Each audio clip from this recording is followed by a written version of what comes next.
రెండు కీలకమైన అంశాలు. ప్రజలు దానికి అర్థం తెలిస్తే ప్రజల స్పందన డిఫరెంట్గా ఉంటుంది. అర్థం తెలియకుండా పడికట్టు పదాలు వాడితే కనుక ఒక రకంగా ఉంటుంది. మూలధన వ్యయం అంటే అర్థం ఏంటి? ఇవాళ మనం పెట్టుబడి పెడితే భవిష్యత్తులో దాని నుండి ఫలాలు రావటం అన్నట్టు.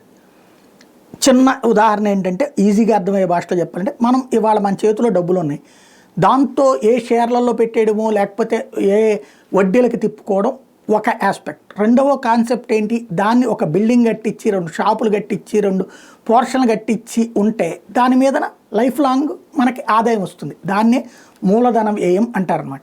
ఇది ఆంధ్రప్రదేశ్లో జగన్ ఏమీ చెయ్యలేదు అనేది చంద్రబాబు గారు చెప్పుకొస్తున్నటువంటిది. దానికి కొన్ని లెక్కలు చెప్పుకొస్తున్నారు.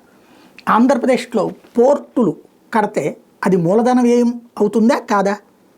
అట్లాగే ప్రభుత్వ కార్యాలయాలు అద్దెకుంటున్నాయి. అలా కాకుండా ప్రభుత్వ కార్యాలయ భవనాలు లైక్ సచివాలయాలు ప్రతి ఊళ్ళో కడితే అది పర్మనెంట్ సెటప్పే కదా.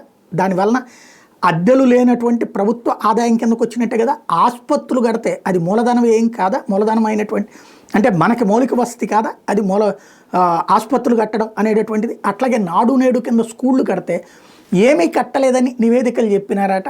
అందులో అసలు వసతులే బాగాలేదు, 2018కు ముందు వసతులు బాగున్నాయి అని చెప్పేసి ఎవరో నివేదికలు ఇచ్చారట. నమ్ముతారా ప్రజలు?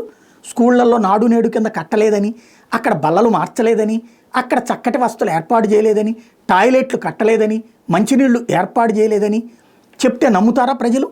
అన్ని చోట్ల అవ్వలేదు, కానీ మెజార్టీ చోట్ల అయినాయి.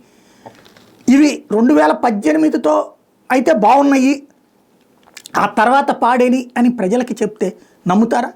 చెప్తున్నారు, నమ్మమంటున్నారు. దేశం కాని దేశంలో, రాష్ట్రం కాని రాష్ట్రంలో ఉండే వాళ్ళకైతే ఇది నమ్ముతారు. ఈ రాష్ట్రంలో ఉన్న వాళ్ళకైతే వాస్తవం తెలుసు.